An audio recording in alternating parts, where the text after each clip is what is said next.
अस्सलाम वालेकुम नाज़रीन, मैं हूं ज़मीर हैदर और आप देख रहे हैं प्रोग्राम पब्लिक पल्स। नाज़रीन, खबरें भी रोज़ाना की तरह आज भी बहुत हैं। कराची में बल्दियाती जो इंतखाबात थे उनको गैर मुअय्यना मुद्दत के लिए मुलतवी कर दिया गया। कहा जा रहा है कि 3 महीने के लिए, लेकिन अभी तक तो गैर मुअय्यना मुद्दत ही आ रही है। शेख रशीद साहब कहते हैं कि बैकडोर राब्ते जो हैं वो हमेशा नाकाम हुए हैं। और कल खान साहब हमें कह रहे थे कि बैकडोर राब्ते हो भी रहे हैं, नहीं भी हो रहे। क्लैरिटी नहीं है, वाज़े कोई चीज़ नहीं है।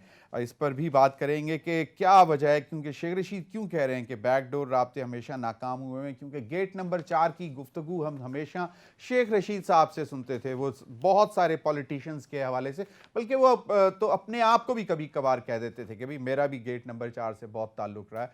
तो अब वो जो हम में जो अंडरस्टैंडिंग है कि शायद बैकडोर राब्ते गेट नंबर 4 के साथ ही होते हैं, और अगर वो कामयाब नहीं हो रहे तो फिर लॉन्ग मार्च कैसे कामयाब होगा, इंतखाबात कैसे वक्त से पहले हो जाएंगे इमरान खान साहब। क्योंकि कल उन्होंने कहा है कि अवाम का जब समुंदर आएगा तो फिर इलेक्शन देने के अलावा कोई चारा नहीं बचेगा।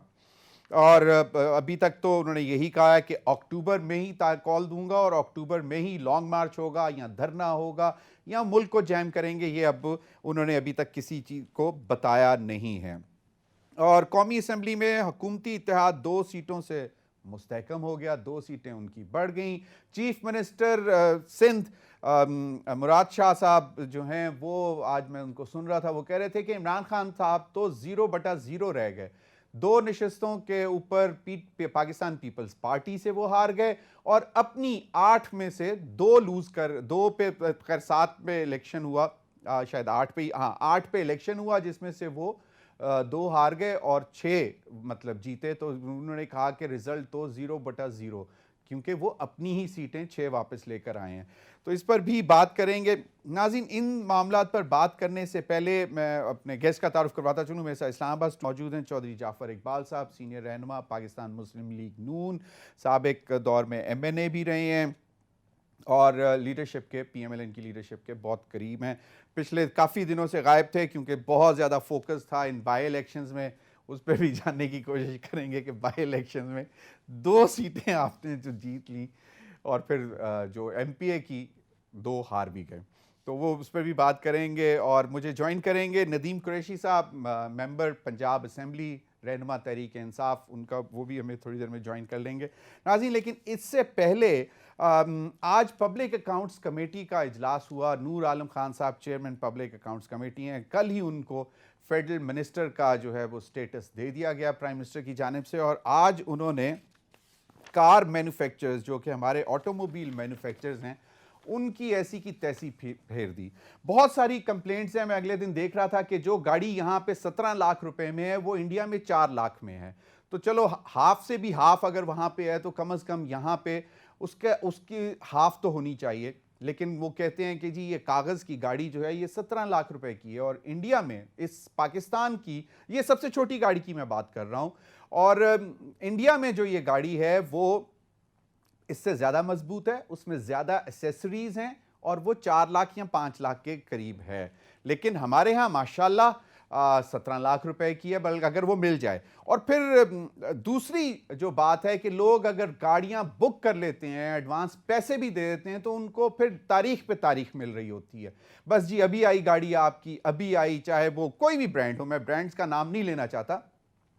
तो उस पर जो है वो कार्रवाई की। और सबसे मज़ेदार बात यह है कि जो नूर आलम खान साहब हैं, उन्होंने एक तो बात जो आज पब्लिक अकाउंट्स कमेटी के इजलास में जो अनाउंस कर दी वो ये है कि जी इनको कार मैन्युफैक्चरर्स ना कहा जाए, इनको कार असेंबलर्स कहा जाए, क्योंकि ये असेंबली ही करते हैं, कार असेंबली करते हैं। क्योंकि 100% डिलीशन पे ये कोई गया नहीं है। हालांकि इनकी एक लिमिट्स थी कि जनाब इतने अरसे के बाद हम इतने % यहाँ पे लोकल पार्ट्स मैन्युफैक्चर करेंगे, इतने अरसे बाद इतना, और एक सर्टेन टाइम के बाद हम पूरी गाड़ी जो है वो पाकिस्तान में तैयार करेंगे।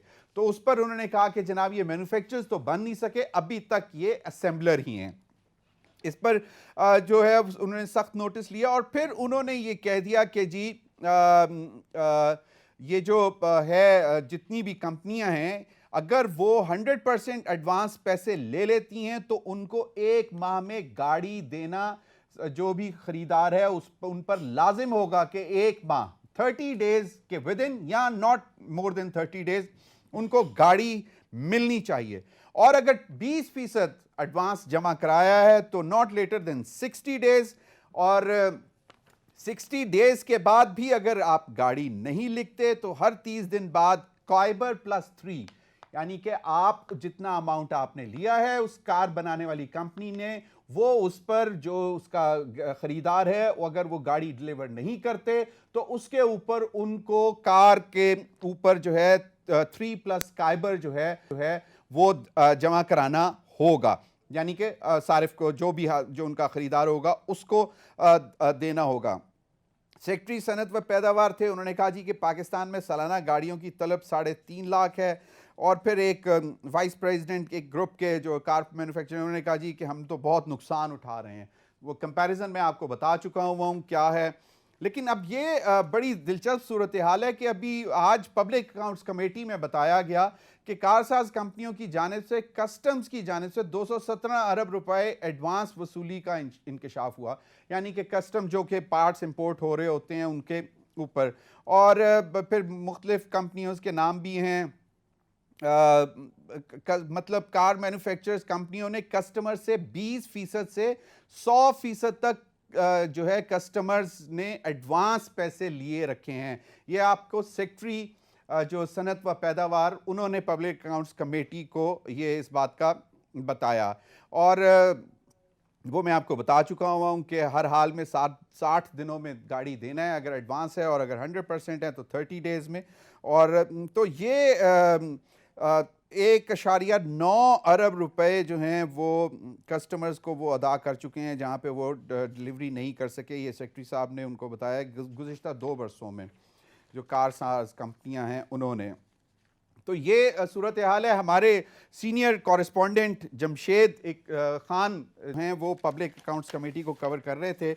आज उनसे ज़रा थोड़ा सा पूछ लेते हैं, चौधरी साहब आपकी इजाज़त हो तो, क्योंकि ये बड़ा इंपॉर्टेंट इशू है, आप भी मेरे ख्याल में इससे परेशान हुए होंगे। जमशेद खान, अस्सलाम वालेकुम। जी वालेकुम सलाम। जमशेद, एक तो बहुत बहुत शुक्रिया आप हमारे साथ मौजूद हैं। Public accounts committee Noor Alam Khan साहब जब से आए हैं बड़ी मज़ेदार दिलचस्प ख़बरें निकलती हैं। कुछ दिन पहले कोई वो दोहरी शहरियत और कुछ ऐसे लोग जो बड़ी इंपॉर्टेंट की पोस्ट पे थे जो पाकिस्तान से बाहर चले गए हैं, उनकी लिस्टें भी उन्होंने मांगी थी। वो कोई 500 से ज़ायद, कोई यहाँ 500 के लगभग लोग थे, उसका भी हम इंतज़ार कर रहे हैं कि वो लिस्टें कब आनी हैं। कैबिनेट डिवीजन या इस्टेब्लिशमेंट डिवीजन ने देनी थी उनको, जो की इंपॉर्टेंट पोस्ट पे लोग रहे हैं उनकी। लेकिन ये जो आज का जो मामला है, तो इसमें नूर आलम खान साहब, मेरी इतलात ये थी कि नूर आलम खान साहब काफ़ी गर्म थे और नाराज़ भी थे इन कार मैन्युफैक्चरर्स, और उन्होंने कह दिया ये मैन्युफैक्चरर्स नहीं असेंबलर्स हैं। तो ज़रा थोड़ा सा कुछ आंखों देखा हाल तो बताएं। जी बिल्कुल, आज पब्लिक अकाउंट्स कमेटी का इजलास जो है चेयरमैन कमेटी नूर आलम खान की सदारत में हुआ, और इसमें एक अवामी मुफाद के हवाले से जो कार मैन्युफैक्चरिंग कंपनीज हैं जिसमें लोग गाड़ियों की बुकिंग कराते हैं, उस हवाले से अहम बातें जो है वो सामने आई। क्योंकि इसमें एक बात ये थी कि यहाँ पर मुख्तलिफ लोग जो है 20% से लेकर 100% तक गाड़ियों की बुकिंग के पैसे जमा करवाते हैं, लेकिन उसके बाद फिर उनको कार मैन्युफैक्चरिंग जो कंपनीज हैं उनकी तरफ से जो है वो उनसे 4 लाख से लेकर 6 लाख रुपए तक ओन तलब की जाती है। यानी कि जो गाड़ी की कीमत है उससे भी ज्यादा जो है 4 से 5 लाख रुपए उनको देने पड़ते हैं कि अगर आपको जल्दी गाड़ी चाहिए। तो इस हवाले से यहाँ पर जो है पब्लिक अकाउंट्स कमेटी में जो है यहाँ पर चेयरमैन कमेटी ने ना सिर्फ गमी का इजहार किया, बल्कि उनका कहना था कि ये कार मैन्युफैक्चरिंग कंपनीज नहीं है, बल्कि ये इनके नाम जो है कार असेंबलर रखा जाए, क्योंकि ये गाड़ियों को असेंबल करते हैं, बनाते नहीं है। उनका ये भी कहना था कि अगर 1 माह के अंदर अब गाड़ियां जो है वो उनको डिलीवर नहीं की जाती तो यहाँ पर जो है कंपनियां 3% के हिसाब से जो है गाड़ी के जो मालिकान हैं उनको पैसे वापस करेंगे, और इसी तरह जो है कार साज कंपनियां जो है बुकिंग के लिए 20% से ज्यादा की एडवांस रकम नहीं लेंगे। आज पीएससी ने एक वाज़ेह हिदायत दी है कि 20% एडवांस देकर जो है 60 दिनों में अगर गाड़ी को डिलीवर ना किया गया तो 30 दिन के बाद जो है 3% से ज्यादा रकम जो है उनको गाड़ी के मालिकान जिन्होंने गाड़ियां बुक की हैं उनको देने होंगे। इस हवाले से जो है मुख्तलिफ जो एडवांस जो कस्टम है उस हवाले से जो बात की गई थी, यहाँ पर सेक्रेटरी सनत और पैदावार भी इस कमेटी में मौजूद थे, जिनका कहना था कि 217 अरब रुपए जो है वो एडवांस जो है मुख्तलिफ मैन्युफैक्चरिंग जो सही, कंपनीज हैं लेकिन कोई कमिटमेंट्स आई और कोई प्राइसेस के हवाले से जिक्र हुआ कि इतनी महंगी है, हमारे हमसाया मुल्क में गाड़ियों की कीमतें इससे तकरीबन आधी तो है ही हैं, कहीं पे आधी से भी ज्यादा कम है, उस हवाले से कोई गुफ्तगू हुई, कोई बात हुई? यहाँ पे जो गाड़ी की क्वालिटी है या इसमें जो फैसिलिटीज की बात की जाए तो इस पर पहले भी बात हो चुकी थी, और यहाँ पर जो पाकिस्तान में जो लोकल असेंबल की गाड़ियां हैं उनके मयार जो है वो बैन अल-अक़वामी मयार से बहुत कम है, लेकिन जो कीमत है तो वो बैन अल-अक़वामी जो मुख्तलिफ जो हमसाया ममालिक है जिस तरह आपने जिक्र किया उससे कई बढ़कर है। लेकिन इसके बावजूद यहाँ पर कार मैन्युफैक्चरिंग कंपनी के एक वाइस प्रेसिडेंट जो इस कमेटी में मौजूद थे, उनका कहना था कि गुज़िश्ता 16 दिन से जो है उनका कार प्लांट जो है वो बंद पड़ा हुआ है और यहाँ पर जो है वो नुकसान में जा रहे हैं। इसी तरह जो यहाँ पर जो सेक्रेटरी सनत और पैदावार थे उनका भी ये कहना था कि यहाँ पर जो मुख्तलिफ कार मैन्युफैक्चरिंग कंपनीज है जो 100% उनकी पैदावारी सलाहियत है उनसे वो काम नहीं लिया जा रहा है और उनसे कम मिकदार में जो है वो गाड़ियां प्रोड्यूस की जाती है, इसके बाद उन गाड़ियों की शॉर्टेज हो जाती है और फिर उसके बाद यहाँ पर ओन का चक्कर शुरू हो जाता है। ओन अगर 20 लाख की गाड़ी है तो 4 से 5 लाख रुपए इजाफी वसूल किए जाते हैं और इसी तरह जो डीलर हैं उनको भी यहाँ पर ओन जो है एग्जैक्टली कुछ डीलर्स भी बीच में बदमाशी करते हैं, ये भी है कि वो भी जानबूझकर गाड़ी आई भी होगी तो रुकवा लेंगे पीछे कहीं, मतलब अपने शोरूम पे नहीं लाएंगे और कहेंगे कि जी अगर आपको जल्दी चाहिए तो इतने पैसे दे दें, हम आपको मंगवा देते हैं और फिर गाड़ियां आगे बेच भी देते हैं। बहुत बहुत शुक्रिया जमशेद खान, आपको गाहे बगाए हम तंग कर, पब्लिक अकाउंट्स कमेटी में बहुत दिलचस्प कहानियां निकलती रहती हैं। तो ऐसा थोड़ा सा पहले ज़रा इसी पर डिस्कस कर लें, सियासत तो आप करते ही रहे हैं मतलब अच्छा कार मैन्युफैक्चरर्स, पॉलिटिक्स क्या है? पॉलिटिक्स ये है कि आप किसी भी मुआशरे को दरपेश मसाइल को कलेक्टिव विजडम के ज़रिए रिजॉल्व करते हैं, तो सियासत ही काम करेगी, इसमें भी और कुछ नहीं। हाँ, आम मायनों में सियासत गाली बन गई है नहीं, बहुत अच्छा काम है और करने का, और सियासतदानी इसे भी हल करेंगे। बिल्कुल आपने जो कहा, नूर आलम साहब ने कहा, 2-3 चीज़ें ज़रा आपस में वो गुडमुड हैं। पिछले जो 3.5 साल जनाब खान साहब थे तो तब क्या था, जितने आपकी मैन्युफैक्चरिंग प्लांट्स हैं सब 50% से भी नीचे प्रोडक्शन पे फॉर सम रीजंस चले गए, और उसमें मेन था एनर्जी सप्लाई, और जब एनर्जी सप्लाई नहीं होगी तो फिर कैसे होगा ये? नहीं, पिछले सब ये तो कह रहे हैं कि पिछले 15 दिन से बंद हुए हैं और पिछले चंद महीनों पहले से पिछले सालों का भी आप देखें ना, एक वजह और भी जो थी पिछले सालों का भी आप देखें, आप इसके लिए एलसीज नहीं खुल रही हैं और एलसीज ऑनर नहीं हो रही, डॉलर्स आप बाहर भेजवा नहीं पा रहे, इनके पार्ट्स आए पड़े हुए हैं, ये सारी बात दुरुस्त है, इस वजह से नहीं हो रही, ये अभी की बात है। मीर साहब ये सारी बात दुरुस्त है, ये सारा डिले अभी है, एलसीज नहीं खुल रही, बिल्कुल बात आपकी बजा है, लेकिन मैं आपको इससे पीछे भी ले जाना चाह रहा हूँ कि पिछले 3 साल में भी ये होता रहा। तो वैसे और मुझे honestly याद नहीं आ रहा कि कोई नहीं, बड़ी-बड़ी खबरें थी की कोई प्रॉब्लम, मीर साहब बड़ी-बड़ी खबरें थी कि उन्होंने मैन्युफैक्चरिंग आधी और आधी से भी कम कर दी थी।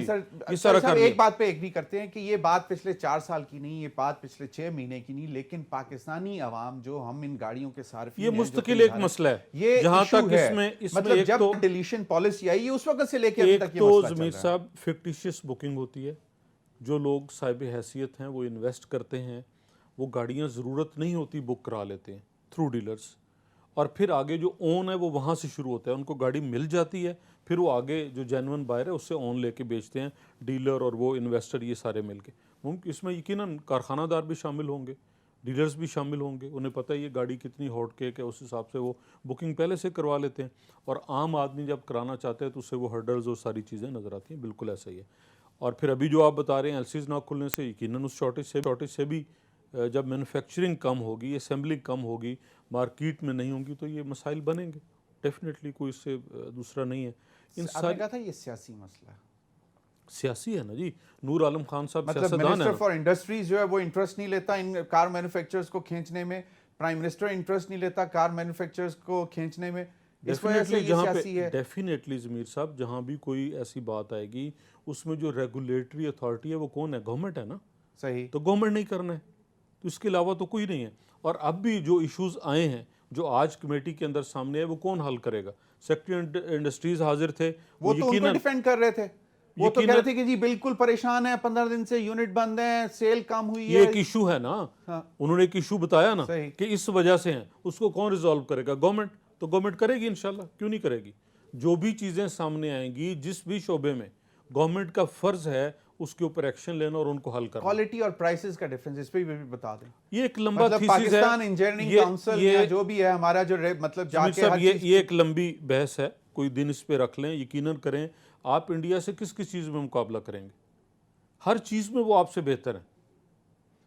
सही, आप बिल्कुल दुनिया सही भर कह रहे में, दुनिया भर में अगर आप देखें जहां वो जाके नौकरियां भी करते हैं, वो जो चीज़ आपका बासमती चावल यहाँ से दुबई जाकर बहुत सारे इंडियंस हैं वो खरीद के आगे बेचते हैं। हैं। बिल्कुल, वो पैकिंग और पॉलिशिंग भी पैकिंग कर रहे हैं, सारा शायद कुछ वो करते हैं, सारा कुछ करते पॉलिशिंग प्लांट भी हैं। लगे वो थे। अच्छे ताजिर हैं।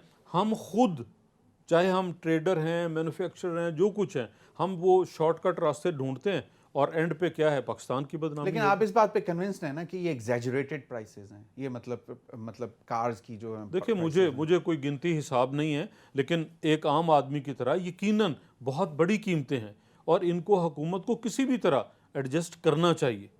और वैसे वहां तक इसके ऊपर इनको एक बड़ा मतलब बड़ा अजीब सा वो एक्सक्यूज आता है कि जी पहले ही गाड़ियों के लिए सड़कें मौजूद नहीं है और अगर सस्ती हो गई तो जो मोटर बाइक, जितने मोटर बाइक हैं उतनी गाड़ियां सड़कों पे ये एक अलग बहस है। तो ये इसका हल क्या है? इसका हल ये है कि पब्लिक ट्रांसपोर्ट हो। बनाई जाए। और जिन ममालिक ने ये किया है, पार्किंग महंगी की, तेल महंगा किया, गाड़ियों के शहर के अंदर जाने पे टैक्स लगाया। अगर मैं नॉर्वे की बात करूं, अभी कुछ लोग आए थे मेरी फैमिली के, वो बता रहे हैं कि शहर की कुछ गलियां उन्होंने वॉकिंग स्ट्रीट्स कर दी हैं, गाड़ी पे पाबंदी है जाने पे। और लेकिन साथ साथ ये है, बेहतरीन जो है वो अंडरग्राउंड है, बेहतरीन आपको बस सर्विस है, बेहतरीन ट्रांसपोर्ट अगर अवेलेबल होगी वो होगी, तो फिर ये आप हल कर सकें। बिल्कुल। नदीम कुरैशी साहब आ चुके। नदीम कुरैशी साहब, जरा चौई साहब के साथ तो खैर ये कार मैन्युफैक्चरर्स के ऊपर, लेकिन थोड़ा सा सियासी आते हैं। क्या हुआ मुल्तान? आप तो निकले ही नहीं इतने दिन मुल्तान से कि आपने कहा कि बस ये पड़ी है हमारी सीट कुरैशी साहब की साहबजादी की। हुआ क्या वहां पे? नदीम कुरैशी साहब। जमीर साहब, मुझे आवाज आपकी बिल्कुल नहीं आ रही जी, मुझे ऑडियो का इशू है। नदीम कुरैशी साहब, अब आ रही है आवाज? नहीं, आवाज आपकी बहुत धीमी है, मुझे समझ नहीं आ रहा कुछ। सर, मेरा सवाल ये था कि क्या हुआ NA 157 में? बिस्मिल्लाह रहमान रहीम। देखिए जी, NA 157 में जाहिर है दो नजरियात के दरमियान इलेक्शन था और आपने देखा कि ये इंतखाब मुल्तान में दो जमातों से ज्यादा दो फैमिलीज के दरमियान इंतखाब बन गया। अब अगर हम कंपैरिजन करेंगे 2018 के इंतखाब का, तो उसमें जो पीपल्स पार्टी और PML ने उस वक्त वोट्स लिए थे और जो वोट उस वक्त पाकिस्तान तहरीक इंसाफ ने लिए थे, हमने अपने वोट्स में इजाफा किया। इसमें कोई शक नहीं है कि हमें वो सिलेक्शन में शिकस्त हुई और मैं बतौर पाकिस्तान तहरीक इंसाफ के एक वर्कर के खुद इस कैंपेन का हिस्सा था। हमें 3-4 वहां इश्यूज पेश आए जो हमारे डोमेस्टिक थे। लोगों ने इमरान खान के नजरिए को बिल्कुल नहीं छोड़ा।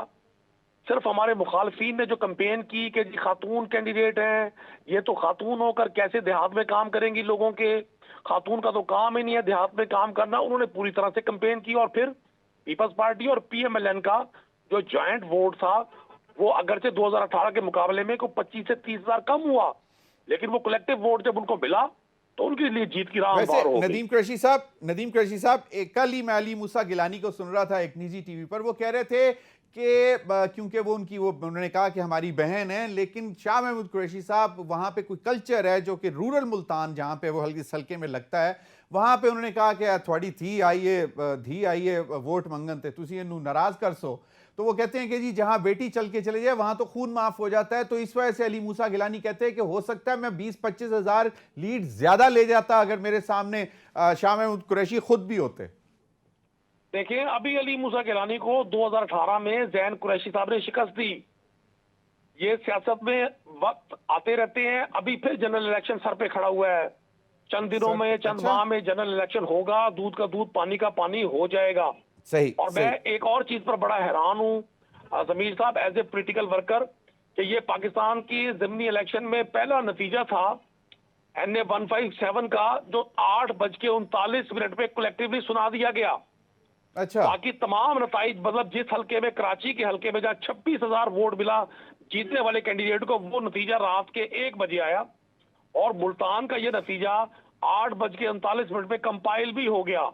बहुत सारे क्वेश्चंस हैं सर जी, क्या मैं सराय वो की कुरैशी लोग में- बड़े तेज हैं ना, बड़ी तेजी से काम काउंटिंग दस्ती, बस मुकाओ, घर जाओ, जाके आराम से खाना खाओ, सो इस पे मजीद भी बात करते हैं। अभी वक्त हुआ है, नाज़रीन हमारे साथ रहिए।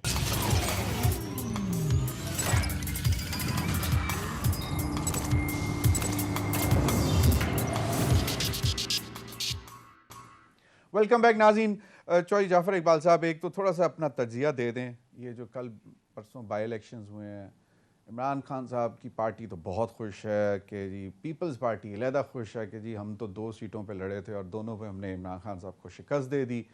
PMLN के MPA भी हार गए 2, और बाकी जगहों पे भी काफ़ी नुकसान रहा। जी बिल्कुल दुरुस्त आपने कहा, PTI को खुश होना चाहिए और कोई वजह नहीं ना खुश होने की कि 2 सीटें एक तो कम हो गई, ये भी उन्हें खुशी मनानी चाहिए। अगर कौमी असम्बली में अगर कोई जमहूरी तरीका अपनाना भी चाहें तो अब 2 मेंबर और, जो पीछे वो एक ऑडियो लीक आई थी खान साहब की कि 5 मैंने मैनेज कर लिए, 5 आप मैनेज करें मेंबरान, तो अब और करने पड़ेंगे। नहीं, किस लिए? वो ये वोट ऑफ नो जी, कॉन्फिडेंस खरीदो खुद फरोख्त। तो पार्लियामेंट में वो आने के लिए भी तैयार नहीं है। वो मेरे ख्याल में पहली जब वोट ऑफ नो कॉन्फिडेंस हो रहा इनके था, खिलाफ उसको आ रहा अंडू था। करने के लिए। सही। दूसरा जमीर साहब, इससे बड़ा एक अलमिया है और उसमें मैं बतौर पाकिस्तानी, बतौर एक सियासी वर्कर, बहुत सारे ममालिक ऐसे हैं जहाँ कोई ज़िमनी इंतखाब नहीं होता। क्या मेरी पार्लियामेंट, मेरी पार्टी समेत ऐसे कवानीन बनाने से कासिर है? क्या सिर्फ वही कवानीन नज़र आते हैं कि जो पर्सन स्पेसिफिक हों, जो जिस चीज़ को फ़ायदा मिल रहा हो? इस मुल्क और कौम को अदम इस्तेहकाम की तरफ धकेलने में बहुत बड़ा किरदार ज़िमनी इंतखाबात का है कि एक 5 साल के लिए वोट मिला, आप कोई भी तरीक़ेकार इख्तियार कीजिए। बहुत सारे ममालिक में यह है कि आप एक लिस्ट देते हैं, गुजरात ज़िले की 4 सीटें हैं, मुस्लिम लीग नून 8, 9, 10 बंदे की, PTI 10 लोगों की, पीपल्स पार्टी 10 लोगों की, काफ लीग 10 लोगों की लिस्ट देगी। जितने उनके वोट बनेंगे, 1 मेंबर, 2 मेंबर, 3 मेंबर, जो भी बन गए, अगर दौरान टेन्योर वो सीट खाली होती है फॉर एनी रीज़न, इंतकाल हो गया, बंदा मतलब जो है वो नाहल हो गया, व्हाट्सोएवर, जो नेक्स्ट बंदा है वो असेंबली में चला जाएगा। नए सिरे से उसी इंतखाब, पार्टी का सही, नए सिरे से इंतखाब नहीं होगा। वो वोट 5 साल के लिए है, वो ऐसे ही रहेगा और ये सारी जो खींचातानी है पार्टियां बदलने की और करने की, वो भी ख़त्म हो जाएगी। सही। इसी तरह अगर चलें वो नहीं है तो फिर इखलाकी तौर पे क्या कोई फ़र्द नहीं था जो इमरान खान साहब के लिए ये बात उनको समझाता या जाता कि आप पहले ही रुकन कौमी असम्बली हैं, जिस असम्बली के आप मेंबर मौजूद हैं, आप ये किस एक्सरसाइज में पढ़ रहे हैं? क्या आप आइन और कानून नहीं पढ़ा हुआ? क्या हलफ नहीं उठाया उसकी पासदारी करूँगा? क्या इस मुल्क कौम के पैसे और वक्त के ज़ाया ना करने का हलफ आपने नहीं उठाया बतौर वज़ीर आज़म? आप कैसा मजाक बना रहे हैं कि आपका पहला इस्तीफ़ा मंजूर नहीं हुआ, आप 6-8 नए इंतखाब लड़ने जा रहे हैं?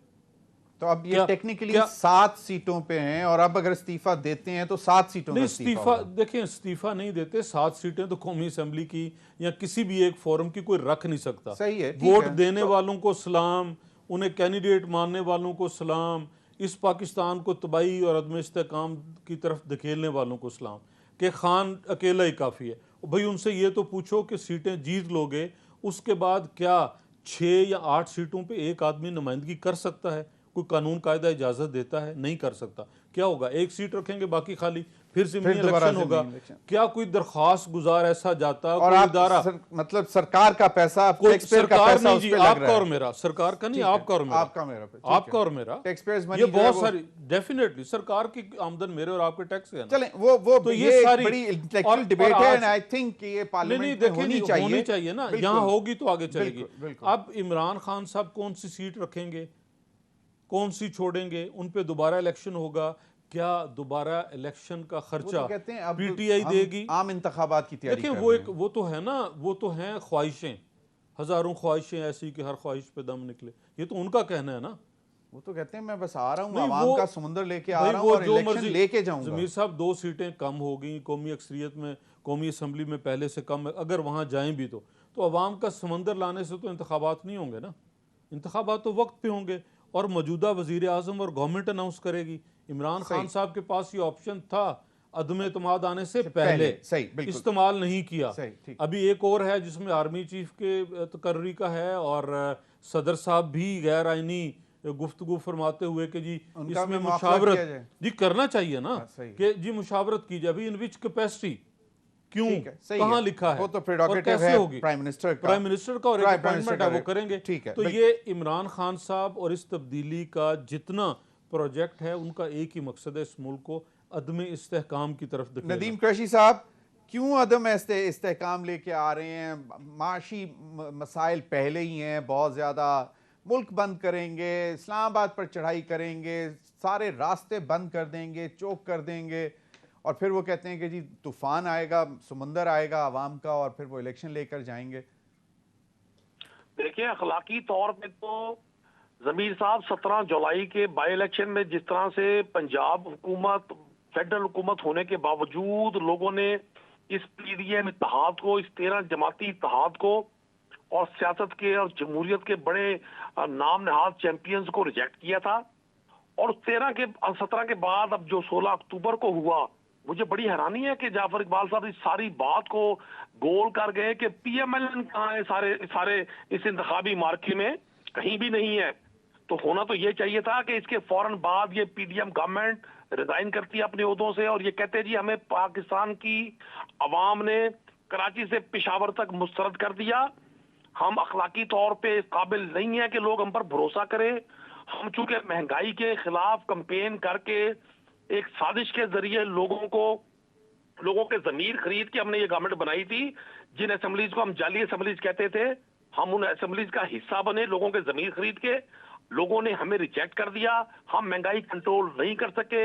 हमारे 6 माह के इक़्तिदार में पहली बार पाकिस्तान की हिस्ट्री में लोगों ने बिजली के बिल पे करने के लिए अपनी जिंदगी की जरूरी अशिया बेची, कोई मोटर बाइक बेच रहा है, कोई घर का फ्रिज और टीवी बेचकर लोगों ने बिजली के बिल पे किए। ये ग्राउंड रियलिटी है। कभी इस्लामाबाद की सड़कों पर असातिज़ा और कभी इस्लामाबाद की सड़कों पर किसान लोग मार्च कर रहे हैं। डीएपी किसी को नहीं एग्रीकल्चर वालों को मिल रही, किसी को यूरिया नहीं मिल रही, लोगों की फसलें नहीं हो रही। तो इनको तो चाहिए ये था कि ये अखलाकी तौर पर इस सारे माहौल को देखते हुए, चूंकि ये NRO2 ले चुके हैं, इनका जो टारगेट था गवर्नमेंट में आने का वो ऑलमोस्ट इन्होंने पूरा कर लिया। पाकिस्तान के कानून की, आइन की, दस्तूर की, इस माशरे में अखलाकी अक़दार की जितनी धज्जियां ये उड़ा सकते थे इन्होंने उड़ा ली। जो इन्होंने पासपोर्ट लेकर जिनको बैरून मुल्क भेजना था उनको भेज दिया, जिनको बली नांदी के केसेस से निजात दिलवानी थी दिलवा दी।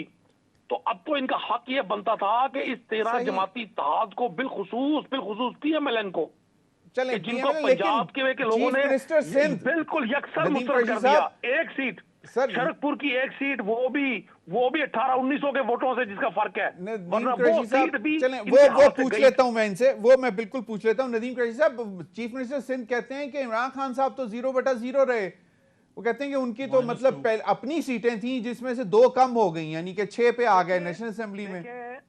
अपनी डूबती कश्ती को, अपनी डूबती नैया को लफ्जी सहारा देने के अलावा ये क्या कर सकते हैं?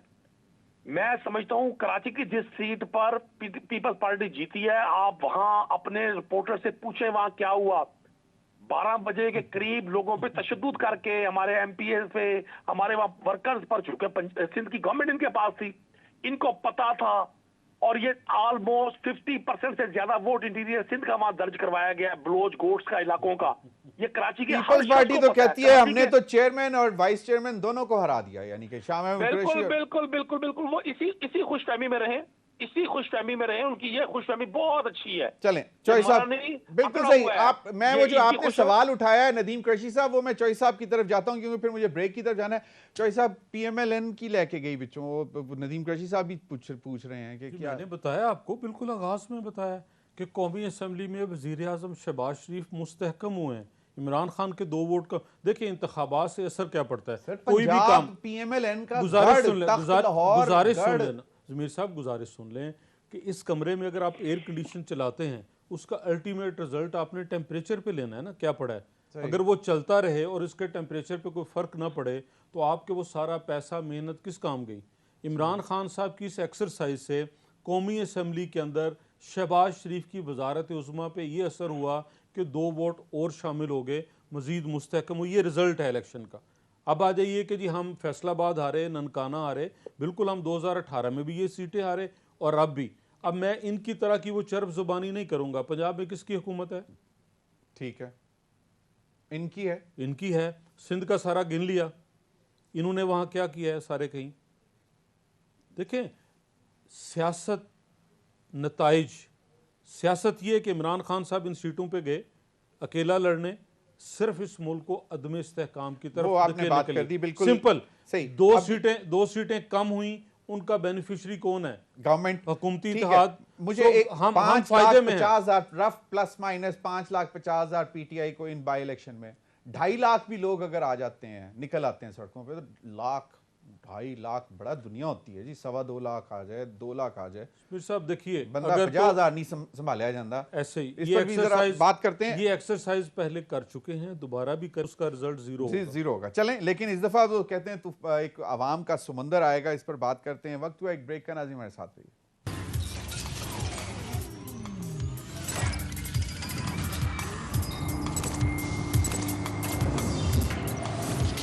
वेलकम बैक नाज़रीन। चौधरी साहब, बैकडोर राब्ते हमेशा नाकाम हुए हैं, ये शेख रशीद साहब की स्टेटमेंट है। ये इमरान खान साहब कह रहे थे कि बैकडोर राब्ते हो रहे हैं, मुज़ाकरात हो रहे हैं, नहीं भी हो रहे, क्लैरिटी नहीं है। क्या इससे हम समझें कि हुकूमत को भी पता ही होगा कि कुछ मुज़ाकरात हो रहे हैं, बैकडोर चैनल चल रहे हैं? इसको मायूसी के अलावा आप क्या समझ सकते हैं? किसकी मायूसी? शेख रशीद साहब की, इमरान खान साहब की, और किसकी मायूसी? कौन बैकडोर राब्ते करना चाह रहा है, किससे करना चाह रहा है? शेख साहब वजाहत करें ना ज़रा। वो तो बताते रहे हैं ना कि बताते रहे हैं, और फिर ये भी शहबाज शरीफ सदर साहब हाउस भी में जाके मिलते रहे हैं, गाड़ी में छुप के और लेट के, और फिर मतलब चौधरी निसार साहब के साथ जाते रहे हैं बैकडोर राब्ते। देखिए, बल्कि अगले दिन मैं सुन रहा था, किसी ने कहा कि जी वो तो बिल्कुल जब हम जेल ये में थे तब भी कहानियां- मिलते रहे हैं। कहानियां- राना सनाउल्लाह साहब ने कहा जेल में जो शख्स होता है वो आज़ाद होता है, नहीं, आज़ाद तो और नहीं उससे कोई मिलने आए तो वो क्या कहेगा? बताएगा ना कि लोग मिलने आते हैं, और मिलने आके क्या कहेंगे? जी हमने 15 किलो हेरोइन आपके ऊपर डाली है तो आप कबूल कर लें। ये कहने आते थे, या ये कहने आते थे कि आप दस्तबरदार हो जाएं अपने मौक़िफ़ से। ये कहने ना आते कुछ तो होंगे ना। कहते ही होंगे ना, मुझे अगर नहीं ये सब मालूम। कुछ कहते हैं, देखिए ज़मीर साहब, टू बी वेरी ऑनेस्ट, जब तक इस्टेब्लिशमेंट का, मिलिट्री इस्टेब्लिशमेंट का, यूनिफॉर्म इदारों का रोल सियासतदान ख़त्म नहीं करेंगे अपनी सियासत में से, मुल्क आगे नहीं चल पाएगा। और ये कब कब किस किस को समझ आती है? ये जब इमरान खान साहब 2014 से 18 ये सारा कर रहे थे, ख्वाजा साद साहब की बहुत सारी तकारीर हैं कि जी वो वक्त आएगा खान साहब जब आप पछताएंगे, और फिर वो वक्त आया और खान साहब पछताए, और पछता रहे हैं, आइंदा भी पछताएंगे। अच्छा, इसको मैं दोबारा रिफ्रेश करूं आपसे जरा? जी क्वेश्चन करें 10 दफा करें। मतलब शेख रशीद कहते हैं बैकडोर राब्ते हमेशा नाकाम हुए हैं। इमरान खान साहब की बात मैंने आपको सुना दी, और उसके बाद वो कहते हैं कि मैं मरना कबूल करूंगा। मैं इनके मतलब जो भी कहते हैं, जो लफ्ज इस्तेमाल करते हैं, मैं नहीं करूंगा वो, जाहिर अब बात अगर है। आप लफ्ज इस्तेमाल नहीं करेंगे तो क्या पता चलेगा आप क्या कहना चाहते हैं? हुकूमती लोगों के साथ नहीं बैठूंगा, मैं मर जाऊंगा। मैं देखिए, हुकूमती लोगों देखिए, के फेडरल गवर्नमेंट के, ये तो इसका मतलब ज़मीर साहब- बैकडोर राब्ते हुकूमत के साथ तो नहीं है ना फिर? ज़मीर साहब, ये जो है ना, तो मायूस, इसके अंदर जवाब मिल गया ये गैर कि गैर किसके साथ सियासी- राब्ते हैं। ये गैर सियासी रवैया है। और जब तक सियासतदान कौमी असम्बली के अंदर नुमाइंदगी अवाम देती है ना, आपने कंपेन कर दी, आपने बता दिया जाफर इकबाल अच्छा बंदा नहीं है, नवाज शरीफ ये है, मैंने बता दिया इमरान खान साहब ये हैं, फलां साहब ये हैं, उसके बाद लोगों ने वोट दे दिए, कौमी असम्बली बन गई, रोल ख़त्म हो गया कैंपेन का। अब जो कौमी असम्बली के अंदर नुमाइंदगी है उसका हक अदा कीजिए, अब भागिए नहीं वहाँ से। इमरान खान साहब अपोजिशन लीडर थे, तब भी मेरे कोलीग थे, हम एक असम्बली में थे। He has been never there. कोई बाहर से मोअज़्ज़िज़ मेहमान तशरीफ़ लाए, तुर्की का सदर हो, चाइना का, वो बनीगाला जाके बैठ जाएंगे। किसी कमेटी के कभी मेंबर नहीं रहे, किसी कमेटी के चेयरमैन रहे। पार्लिमानी और पार्लिमान आप कैसे सीखते हैं? पार्टिसिपेशन के जरिए ना। और जब वजीर आजम बने तब भी यही रवैया है। अब वो चाहते क्या हैं? मार्शल एडमिनिस्ट्रेटर बनना चाहते हैं, तो ऐसा नहीं चल सकता। ये बैकडोर चैनल पे आए ना वापस, वो ये तो लंबी कहानी वापस आ गए। मुझे ये बताएं ना कि ये क्या मतलब, जो कह रहे हैं कि हो उनका भी रही है, मतलब- मुज़ाकरात नहीं भी उनका हो रहा है, मतलब ये क्लैरिटी नहीं है। उनका ये मतलब है कि वो जो हम जब कहते थे ना एक पेज पर हैं सब, जब हम कहते थे कि जनरल बाजवा बहुत अच्छे आर्मी चीफ हैं, जबकि पहले जो इनसे साहब थे मुशर्रफ और ज़िया साहब, उनकी ये खामियां थी, और ये बहुत अच्छे हैं, जमहूरियत के लिए भले हैं, ये पीटीआई के मंशूर को सपोर्ट करते हैं, ये अल्फाज हैं इमरान खान साहब के।